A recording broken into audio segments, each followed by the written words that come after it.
Run it up, then run it back. Run it up, then run it back. Run it up, run it back. Run it up, then run it back. Woo! Day 2. Can you believe it? Here we are. Run it back. It's happening. Tuesday. How are we feeling, guys? I can't hear a thing. That's probably best. No, wait, it'd be best if we couldn't hear you. I did that wrong. Are you gonna be all right? Yeah, I'll figure it out. You don't need to hear anything. I'm going to guide you. I'm your captain. I can hear you, Yeah, for see, sure. that's all you need. Gordon Hayward is going to be joining us a little bit later on in the show. We have a ton of games to react to from yesterday. Obviously, it was MLK Day, and we will start where the day started. Mavericks and Hornets. Wow. This one went back and forth, but ultimately Hornets get the win. 110-105. LaMelo, 23, 9, and 7. Mark Williams with 13 and 13 rebounds. Kyrie had 33 points. Nice win for the Hornets. Season best 3 straight games. You got to start somewhere, Lou.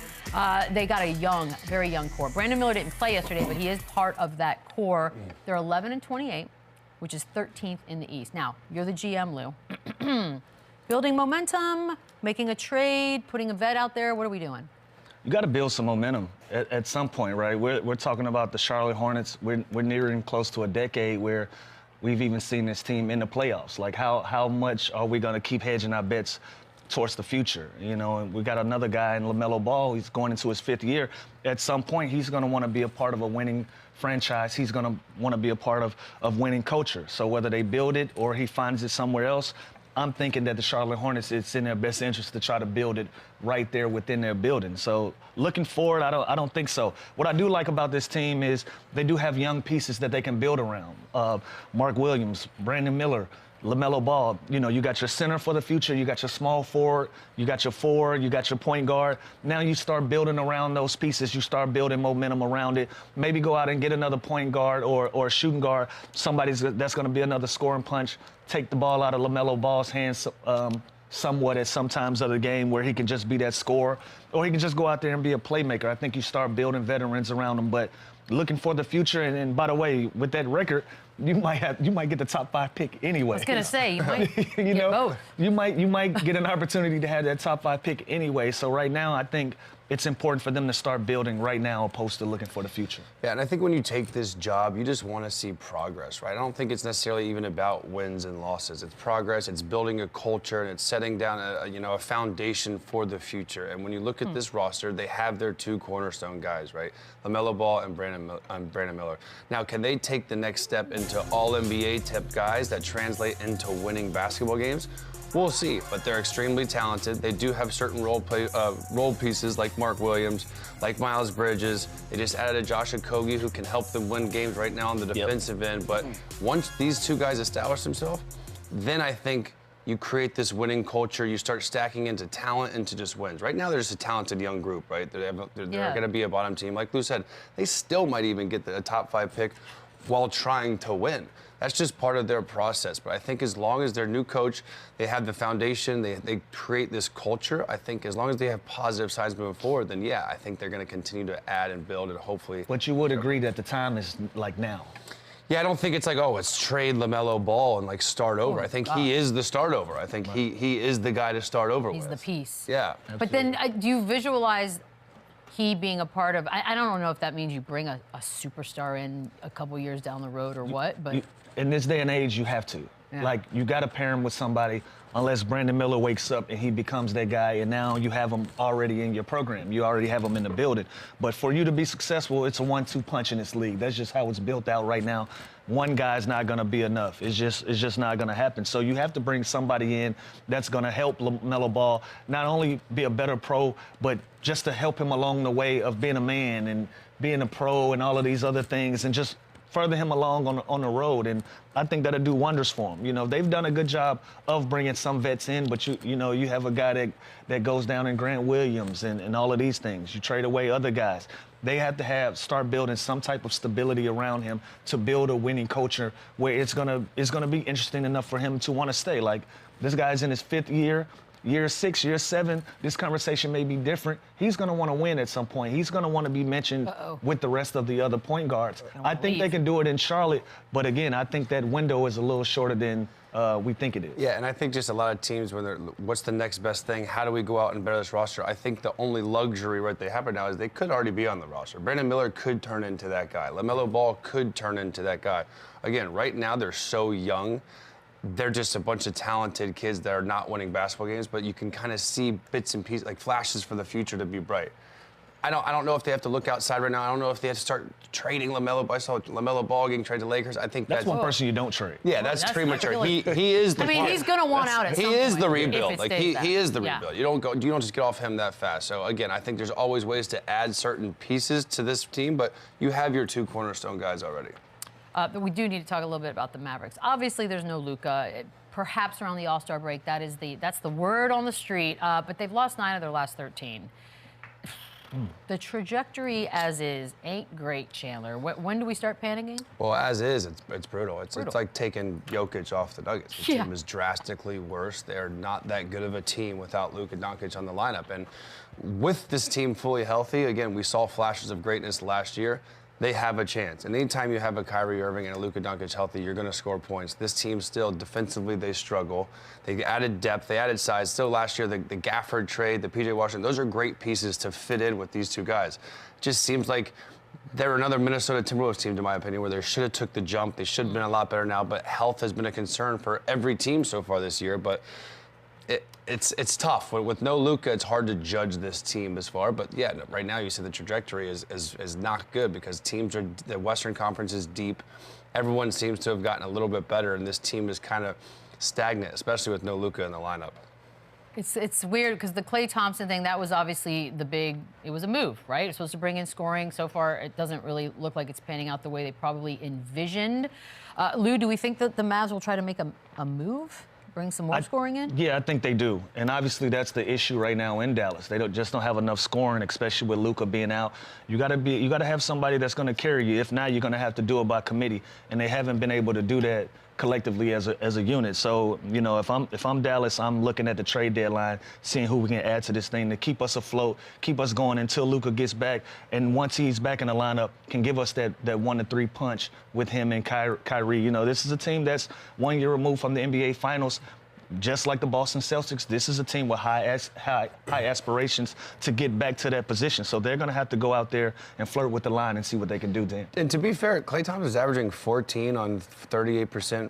Like, I don't know what more they expected from him. Maybe they just need another one. I think on paper it sounds good. You add one of the greatest shooters of all time to, you know, help with spacing and not letting these guys double team and blitz Kyrie and Luka and pick and roll. So it does make sense, but I think you have to, when you acquire a Klay Thompson, you have to realize that his best basketball was behind him. He's an aging star that has been through a lot of painful, brutal injuries, and you just need him to make shots, and he's kind of doing that. So I don't think they acquired him to be like the. But I don't think they acquired him to be a 13-point average either. I think they went and got him for 17, 18, and that'll change everything. Just that swing in his points. Yeah, and it's tough too because when you acquire a player like Klay, you almost pay him based on what he's done, and you hope he's consistent and continues to do that, even close to what he was doing before. When like you're coming off Achilles, when you're like coming Russell off Westbrook. Look at Russell Westbrook is giving Denver Derek Nuggets. Jeter. Yeah, there you go. That was a big thing back in the day. I'm just saying, like, most guys get paid off what they've done, not what they're going to do. And Klay does fit the mold here offensively. Again, I think he's lost a step defensively, and then that's really where this team struggles. That's their biggest weakness. But he kind of is exactly who I expected him to be after everything he's been through. So I think this is interesting because I think most people last season were a little shocked that the Mavs were representing the West in the finals. And then once they got there, you're like, okay, this is your expectation sort of grows, right? Mm-hmm. Now they are what they are at the moment. The West is obviously stronger. Kyrie has a player option next season. He looks so relaxed and chill and happy playing there. But if, for example, they cannot get, and getting back to the finals is already hard enough, but let's say they don't do well enough in the postseason, are we living in a world in which Kyrie moves again?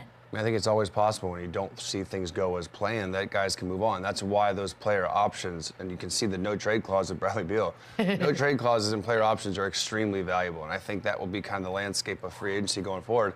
Can you get one of those? So, yeah, I think it's possible. Everything Kyrie's done, he's moved around a little bit. Everything he's been through, I think at this point of his career, he has the money. He has everything he wants. He wants to win, and I think he had a great chance of winning last year.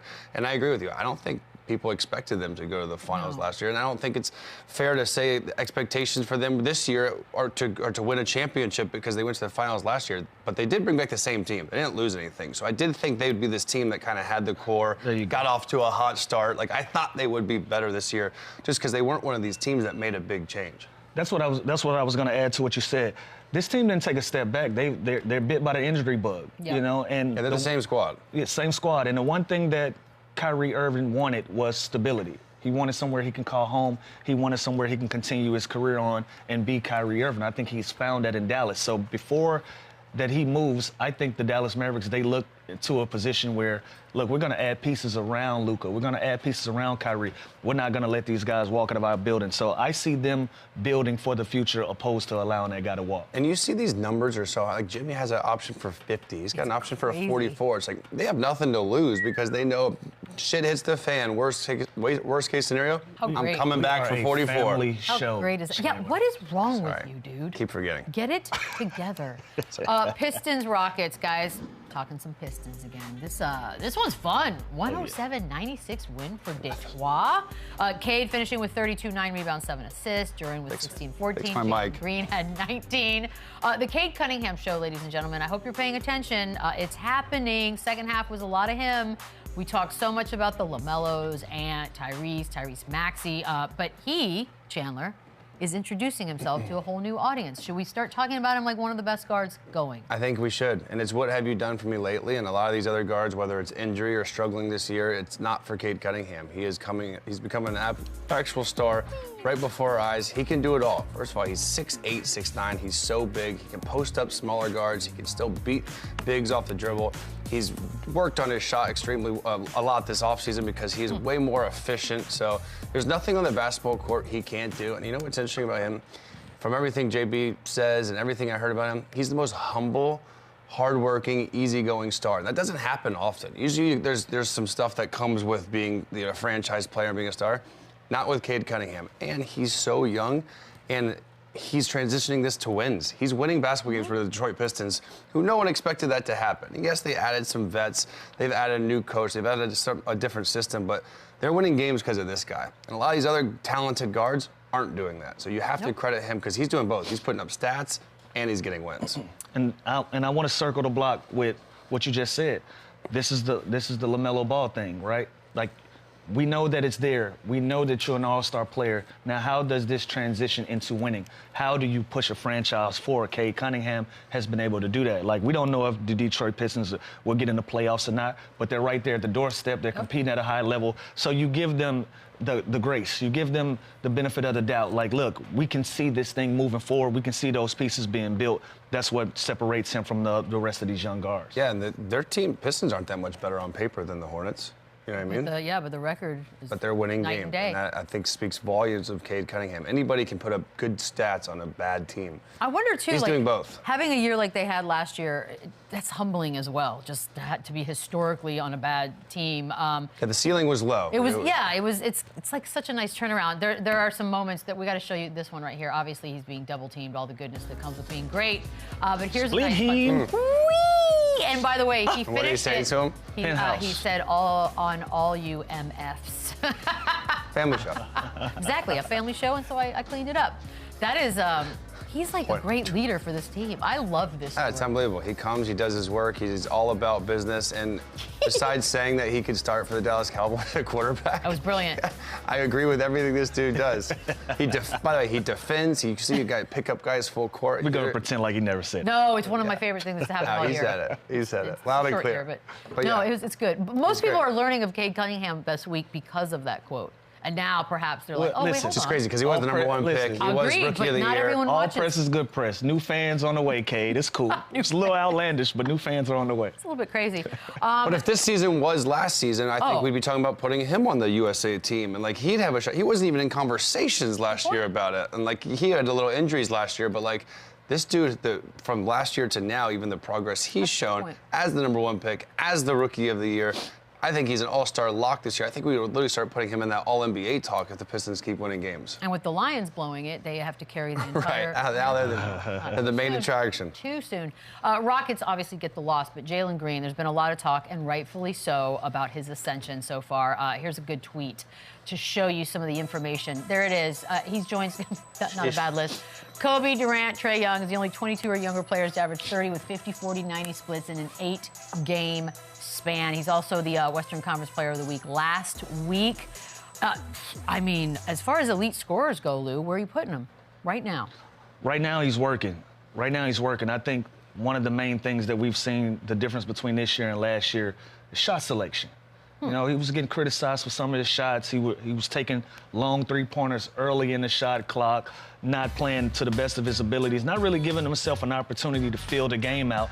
Now I think in this year, he realizes that the game is slowing down, the game is coming to him. He's more patient. He's coming off of screen and roll actions, picking defenses apart. He's not taking the first look that defenses are giving him.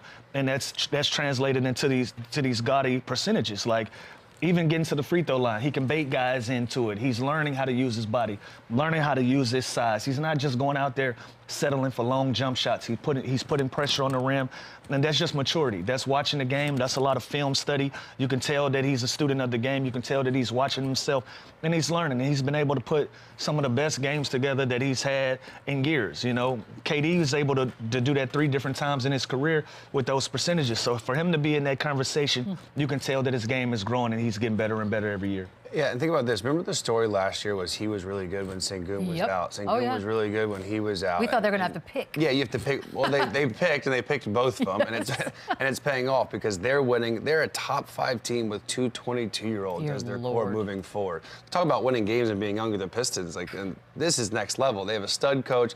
They're so deep. They're so good. A lot of people's pick for Rookie of the Year was Reed Shepard. He doesn't even play on this team. Who did that? I was one of them. Oh, right. Okay. Sure. So make sure we put that on there. But no, I think that the progress he's made, just like Lou said, in simple shot selection. He was a high volume, inefficient scorer in his past. Now he's almost picking his spots better. He's getting to the free throw line where he makes 90% of his free throws too. So he's kind of just showing this maturity of a scorer, and that comes with being a better basketball player, because now he's picking his spots. Now he's fun to play with. Now he's, you know what I mean? So like everything he's doing is getting better and better. I mean, you touched on it. The fact, Lou, that they're both 22, Sengun and Green, it's a little bit scary for the rest of the Western Conference and perhaps the league. Like, how good can they really get? Future is bright. Future's bright. I keep raving about their coaching. You know, this is a former teammate of mine, and he's been able to ascend into one of the top coaches in the league. You know, we saw it in Boston, what he was able to do with that group. Now he's down in Houston doing it, and he has the pieces to do it for a very long time. 2 22-year-old guys. You got toughness, you got skill, you got athleticism. You got guys that are willing to play defense, that are proud to sit down and play defense at a high level. You have all of the pieces for the future, you know. So when James Harden left Houston, it was kind of dim. You didn't know what the future held, and you didn't know what direction that the Houston Rockets were going to go in. It looks good from this vantage point. That is 22. That's terrifying. Great. And they have so many pieces, too, that they have trade assets. Keep it, make it better. 1 to 12. They could, yeah. You know what I mean? They're going to be around for a while. Suns, Cavs. This was not very good. No Evan Mobley, by the way, for Cleveland. Did not matter. 118-92. It just felt like the Suns just weren't in it. KD had 23 points, Mitchell with 33, Garland with 16, 7 assists. But they were down 13 at the half, Phoenix was. And the second half literally just did not show up. Normally, we talk winning team first here. But because this Suns team has been such a bizarre story all season long, it almost feels like this game encapsulates sort of what they have been. Lou, like, how do you account for a game like this?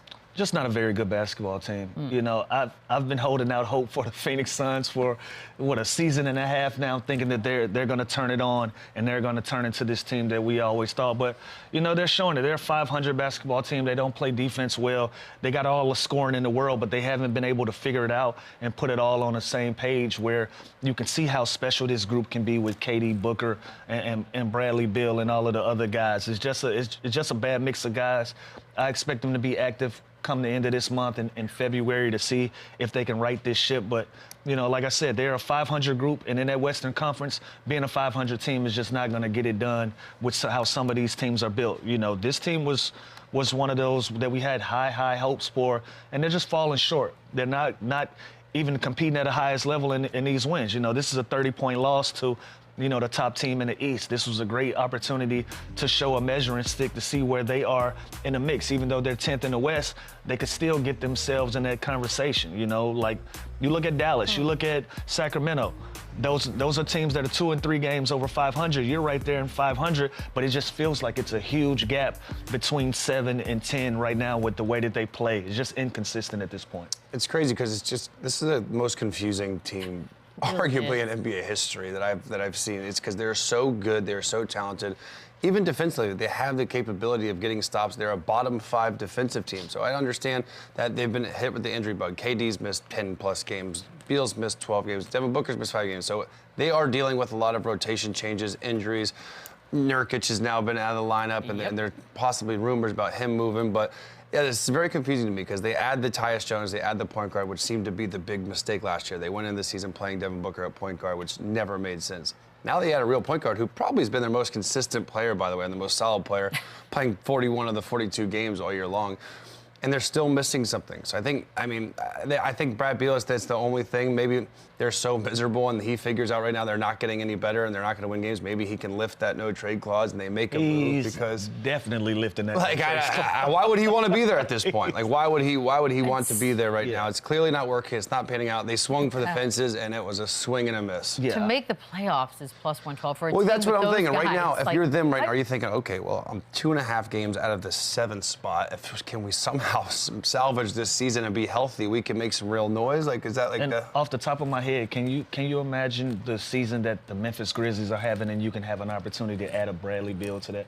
That's just off the top of my head. That's not a rumor or anything else. Does he say yes to that? I think he says yes to. Do you think he says yes to almost anything at this point? I think he almost says yes to almost anything because Bradley Beal is a 1A guy. He needs the ball in his hand, and he knows, and everybody else knows, he can go out and get you 25, 30 points a night being your lead guy. He can will you to a lot of wins. He can put you in a position. Now he's in a position where in his career, he's going to have to be the B side to somebody. He's probably not going to get another opportunity to be that A guy. So C just isn't going to work. Like, that's out. C is out. It doesn't work well for him. Put him with somebody like a Ja Morant, one of these young guys that can propel them to wins. I think that does one. Look at that number, by the way. We're talking about the numbers for the player of the year. I know what they're thinking, though. I know they're thinking if we could just get in the play, and we have Kevin Durant, we have Devin Booker, and we can get to the playoffs. We can get matched up with a young Houston Rockets team or a Memphis Grizzlies team if we get the 6 or 7. Then anything can happen, but it's just like, man, there's so much basketball from now. Do you believe anything can happen right now? I'm with Lou, man. I've been all over this team as my sleeper. You're out? I'm not out yet. I'm not fully out, but my God. We're like 120 games in. We're not breaking up, but I need a break. You know what I mean? We're like a break usually means you're breaking up. Probably, it might might get to that, but I don't want to pull the plug yet. Are you going to see other people during the break? I'm probably going to see. Oh yeah, it's not going to. This is not. They're coming back from that. I'm curious if he gets moved at the deadline, just because of what you guys are saying. All of a sudden, the list of teams that he possibly would now be open to is much bigger. It's a win-win for both sides. Yeah. It's an opportunity for Phoenix to have a more balanced attack on the offensive end, and it'll also give Bradley Beal a chance to be Bradley Beal and go be somewhere and be special and continue on. But I think it's a win-win. Can't he do that off the bench now in this new role? Like, it's not happening. I know, like, why? No, he's had doesn't make sense. He's had 15 or less in 5 of the last 6 games. I know. In that first game they brought him with the bench, I was like, oh, this was the move. They won. He had 24. He was efficient. Ever since then, it's just been straight downhill. It's a win-win. This is a clean breakup. This is an amicable breakup. Well, if it happens. Should be. Never had one of those. It may very well not happen, which is crazy. More games from yesterday when we come back on the other side. The running back, run it up, the running back. Let's rock, let's roll, tick-tock, let's go. Gordon Hayward, wow, let's go. 14 years in the league. Joining us now, Gordon Hayward. First of all, thank you for the time, Gordon. I want to get right into it because you're recently retired, and I know for a lot of guys that is a very difficult moment to come to grips with.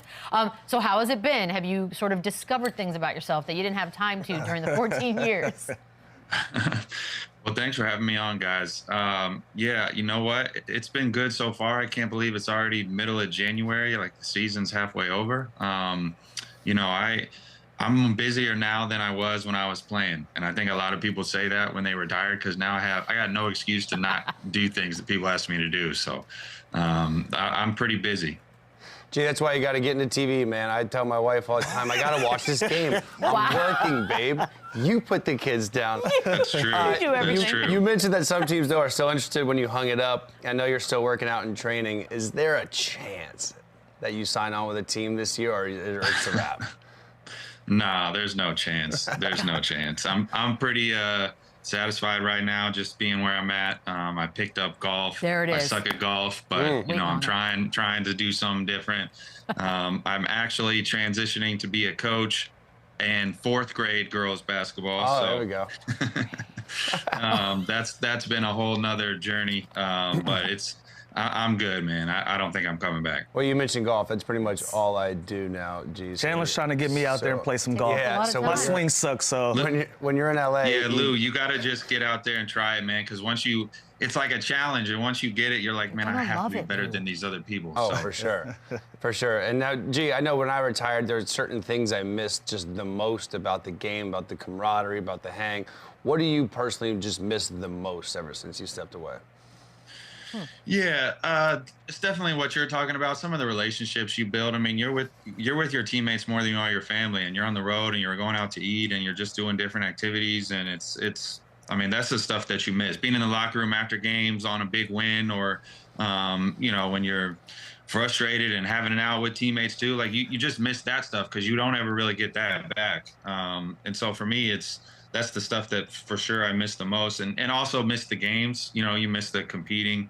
Certainly don't miss practices or training camps or anything like that, but the games, you know, miss being in those big time moments. Gordon, when you first got to Baylor, you know we have a mutual friend in Avery Jukes. Do you remember me texting your phone and giving you some inspiration? Do you remember that? I do remember that, and you know, Avery was like.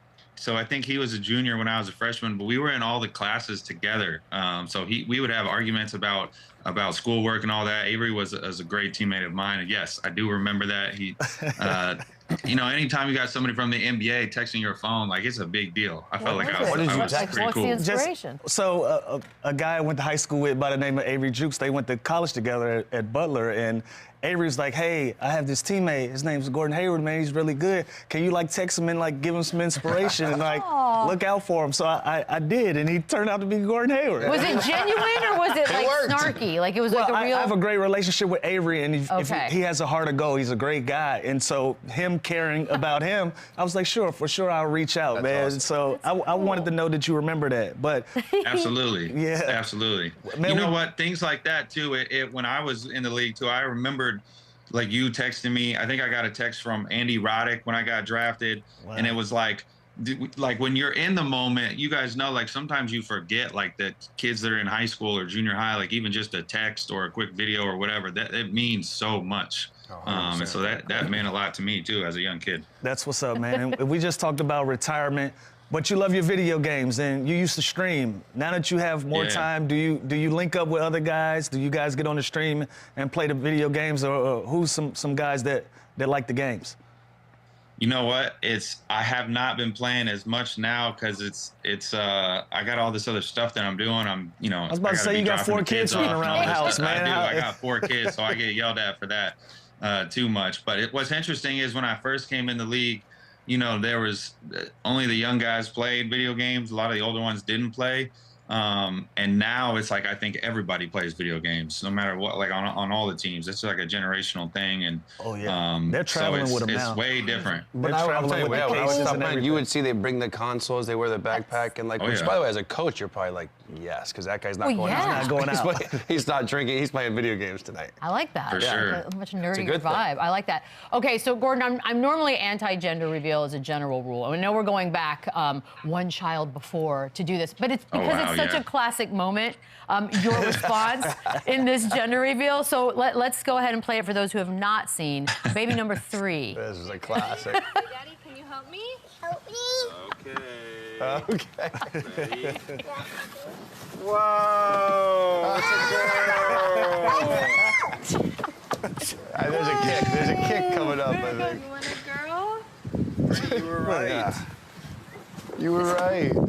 Is Daddy happy? Look at him. Is Daddy happy? Always happy. Hilarious. Okay, Man. I mean, you were like an ultimate girl dad, but you got your little boy as well. Watching that now, though, that's a funny moment, dude. It is funny, man. My girls are so big now. It's crazy to think how fast it goes. You know, I was so certain that baby was going to be a boy because, like, my wife's first 2 pregnancies and then that one were way different. And so I just had this gut feeling. I think I was telling myself, too, that it was going to be a boy. And it's, you know, Nora, who's that girl ended up being with Nora. She's awesome. She's like, if I had a power ranking, she's like #1 right now. So I'm so happy that it's her. Gee, my daughter was first, and I remember the second gender reveal. I was like, this 1,000. I just set myself up, no, it's going to be a girl. So when it was a boy, I was like, come on. Now we got one of each. There you go. No pressure on the third. Yeah, you're good. But man, I was terrified when that was What is wrong with you? You know, as an athlete, as a guy, you want. Oh, because of you. Yeah, you're you. For right. sure. Yeah, that's a good point. Karma. Gordon, I want to dive into your playing career, man. You started your career in Utah, 20-year-old. You had the floppy hair, and we always ask guys some of your early experiences. And you know, some of these guys are legendary for their trash talk, and you had a run-in with Meta World Peace early on. Can you set the scene for me? What happened there? Yeah, man. I mean, so first off, you know, I grew up in Indiana, so like I was a big Ron Artest fan, and you know, he was known just as this. I mean, he's just big, strong. Like, you don't want to mess with this guy. And you know, we're in LA, and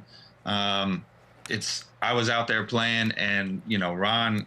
I check in the game, and Ron like looks at me, and then looks at Kobe and looks at me, and is like, "Hey, forget whatever the play that we're running is. Give me the ball. I got this little scrawny guy on me." Yeah.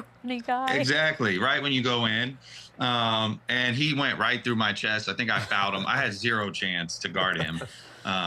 You know, because back then too, it was so much more physical, and the wings were all in the post. Everyone was in the post.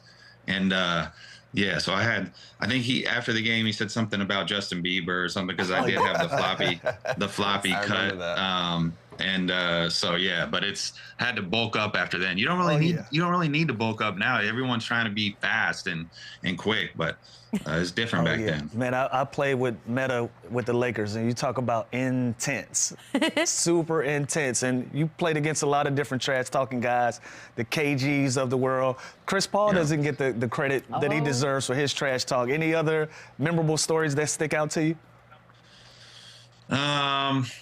With trash talking, KG is legendary for it, and it was like a proud moment for me. Like, I think it was my second year or something, and we were in Boston, and I was playing, and he got switched out onto me, and so, you know, like the game kind of stops when you get like a big on you and everyone's looking at you to like go, and so it was just like us in that moment, and he starts like clapping like this, you know how he does. And I drove, and he shut me down, and so I had to like reverse pivot. And now he's barking like, "Yeah, not today."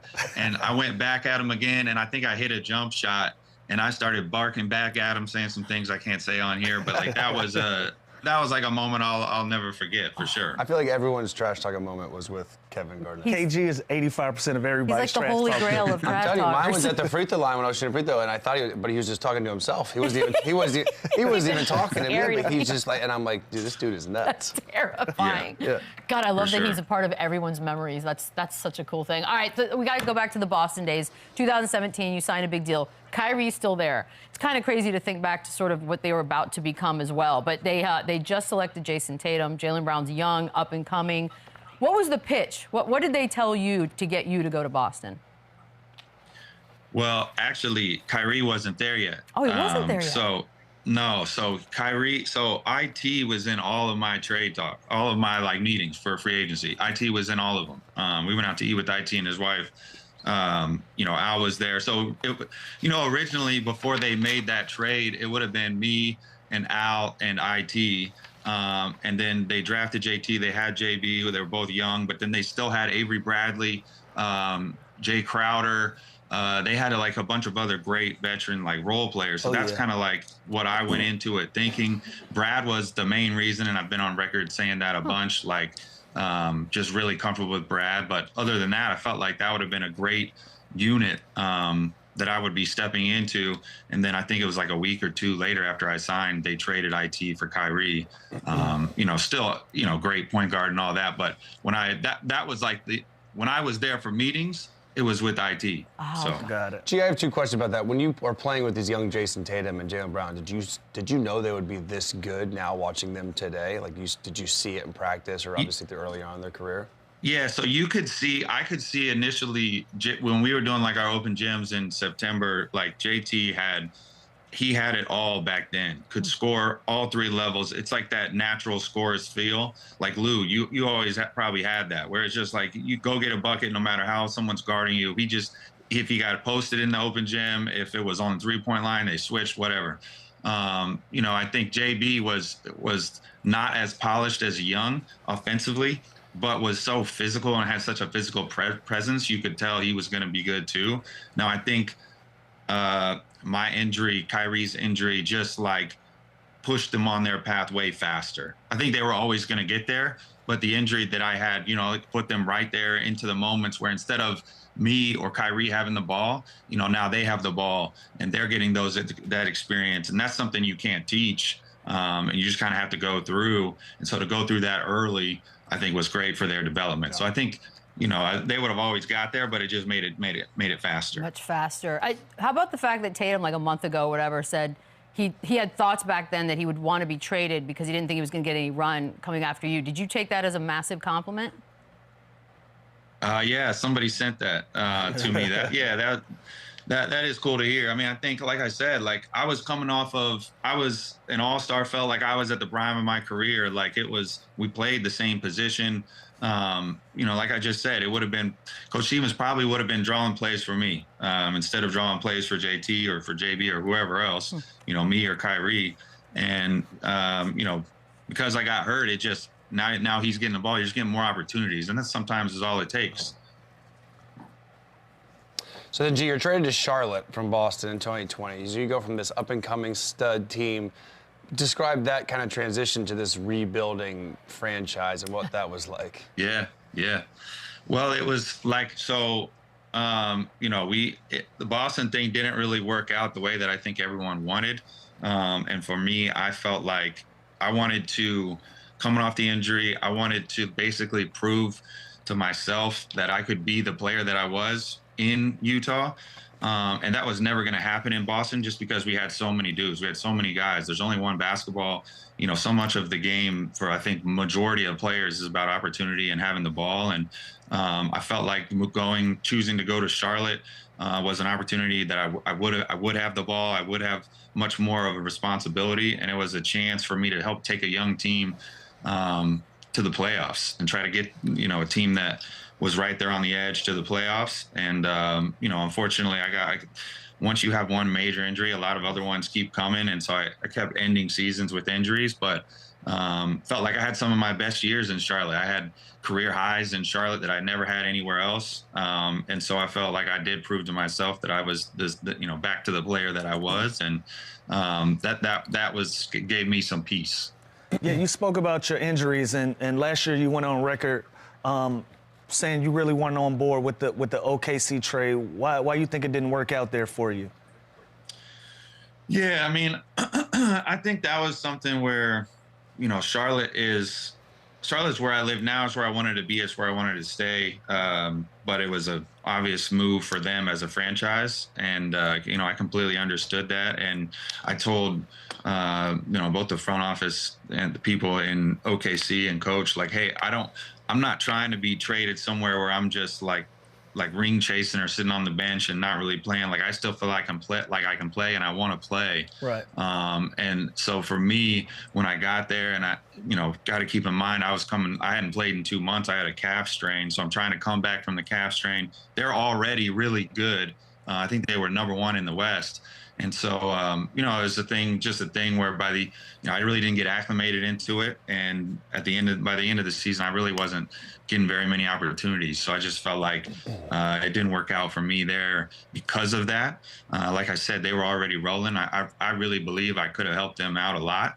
But just the way that it was in my situation, I just didn't really get that much responsibility, wasn't given that many opportunities. And, so that's what I think happened. But they like I said, they were still rolling before I got there. Yeah. So. And Sam Presti, he came out after you guys lost in the playoffs, and he said that trade was a miss and it was on him. That was his bad. How did it feel to hear that come from him? Yeah, I mean, it is what it is. I mean, it's as you know, it's. But it's always good to hear somebody say I messed up. For sure. And it's good to hear that from him, for sure. And it's something where it's like, well, I guess it is what it is. Yeah, that was your bad. Can we do the entrepreneurship? You've got do you guys know about this, by the way? So it's a cube-shaped basketball, which will help shooting form. Yeah. Right. So you got Paul George on as an ambassador. I just saw this yesterday. That's his thing? Yes. So okay. So talk to me. What am I looking at here? How's this work? Yeah, so that's called form. Focus on repetitive motion, and really it helps get it helps you get your form right, but it really helps get your elbow and your wrist aligned. More than anything, your guide hand has to stay off of it. So I got kids. I'm trying to teach them to shoot. When kids are learning to shoot, they always are using 2 hands like this. And so you want to get the left hand, the guide hand off of it. Your elbow and wrist have to be in if you want to shoot it straight. And that device, that shooting tool, really helps that. And can you dribble? Can you dribble the cube, or it's just no? This shooting? Is not. It's only for form. It's only for form. So basically, you would do it for 5 minutes before shooting, and it helps you. Like I said, it helps you lock in. And I felt like it's really helped. And Gordon, we've got a bunch of positive feedback. You're a very professional young man, because he just asked if you could dribble. Well, I didn't know if it was a whole thing, and you just went with it, and so I appreciate that. It's a fair question. People have asked me that before, so. That was I mean, at least you didn't mess up IT. You could try to dribble it if you wanted, but it's gonna be like you have some real handles if you can dribble that thing. We appreciate it, man. It's gonna be like that drill where it goes all over the place. You gotta react. Yeah, exactly. We're on to something here. Thank you. Thanks, Gordon. We'll be Appreciate you later, brother. What? Run it up, run it back, run it up, run it back. And the Grizzlies. This was a good one. 108-106 win for Memphis. Morant with 19-7. Jaren Jackson had 24. Ant with 32. Naz Reid threw in 29 points. But it's a comeback win for Memphis because they were actually down 16. And they are starting to get there health-wise. Marcus Smart still not out. But the basketball they've been playing is something to look at. A lot of issues last year, but man, they are on track to do something special. Lou, what's the ceiling here? I think this is a team that can really put pressure at the top. If they're not one of the top teams, it's going to be interesting to see how these teams come out of the gate after All-Star break. That's when you really begin to see teams take shape and take form to who they're going to be going into the postseason. The Memphis Grizzlies are a legit contender. They got all the pieces. Like I said, when you have a team that's takes pride in playing defense and they can score with the best of them, you got a very dangerous basketball team. That's what the Memphis Grizzlies represent. When you can have G.G. Jackson coming off the bench. I had to shout out my guy G.G. one time. When you have him coming off the bench, it gives you a balanced attack. And then you have your starting lineup. They got a lot of depth at a lot of different positions, and Ja Morant is the head of that snake. And the way that he's playing, if he can stay available, stay healthy, this is going to be a tough out for anybody playing against the Memphis Grizzlies. Plus 1,000, that's a big Lou number right there. Yeah, not a bad. I like big bets like that. We said this last year that if this team is healthy, they're going to be a real problem, and they are healthy, and we're starting to see that. And there's still Ja's been in and out of the lineup. They're still missing Marcus Smart, but for the most part, their core has been healthy and available. And they're first in points, they're first in pace, and they're 5th in field goal percentage. They're shooting damn near 50% from the fields. This team is so good and so elite offensively, and that's without Ja Morant really putting up these gaudy-type numbers that we're used to. It's balanced. 2 games. He doesn't have to be that guy that's the 30-point scorer, 20-plus shots a game. They're so balanced. They can play inside out. They can get out in transition and play fast. And also, when the shots aren't falling, they are a top 5 defense too. So they have it all. They have depth. They have youth. They have good vets. They have it all. And GZ Jackson, again, he's barely played this year because of injury. He's a stud, and he's going to give them even more of a lift. I was going to say, because if you want to start nitpicking, but it's like Ja's already had the 2 games that are over 30 points, and this is where they are. Who cares? Don't touch it. Yeah, he doesn't have to. He Good doesn't have to be that guy. Yeah. You know what that represents, Chandler? These guys are bought into winning. They don't like care it. about individual stats. And these young guys will come to learn the better that you play as a team, everybody's going to get paid, and everybody's going to get an opportunity to be all-stars. The individual things are going to come with it. It's not the numbers. It's going to be winning. And they're bought all the way in. And Scottie Pippen Jr. with a Y. With a Y? Both with a Y? He's filled in that kind of, backup point guard. He's been a stud. Can you imagine, how bad the Lakers would want him right now on that team? So he's kind of filled the shoes. When Ja Morant's out, they haven't missed a beat. So it's crazy. Ja Morant doesn't have to be this scorer that's taking bad shots. They're so balanced. He can be a setup guy. He can still get out and transition and be electric, play above the rim, but he can pick his spots. He can still be their closer down the stretch, but they can go inside out with Jaren Jackson. They can run a setup play for a 3 for Desmond Bane. They have so many ways that they can hurt you that they don't need Ja to be this crazy scorer. It's a good place to be. Just before we go to break, because I know we're going to come back and wrap things up, I just want to make sure I shout out the Hawks and Knicks game yesterday, because wow, who won that one? Congrats on your first win. Yay! No, that's not my first win. We'll be right back to gloat about something else. This is Running Back. Running back, yeah. A little moment yesterday. This is the Tatum. This is good because Kerr just. I just want to say hi, guys. I just want to. Look at Jalen Brown. Look at Jalen Brown. Say hi, Side eye. All right, I'll catch you later. Maybe in the tunnel. Oh, and then he leaves. Hold on, Steve right there. Do we think that we're done now since Boston I absolutely like the half annihilated smile them? from Jalen Brown. Jalen Brown walks starts off. fake stretching. So uncomfortable. God, that was. Rotator cuff. Do we think that this will be forever? It's just a time. Ever. People don't forget. Forever. Look at Look Tatum. at Jalen Brown. Look at JB. Watch the arm stretch here coming in. Kerr's in a weird spot there is he now. still- Look at the half smile. Is he Look at the still half looking? smile.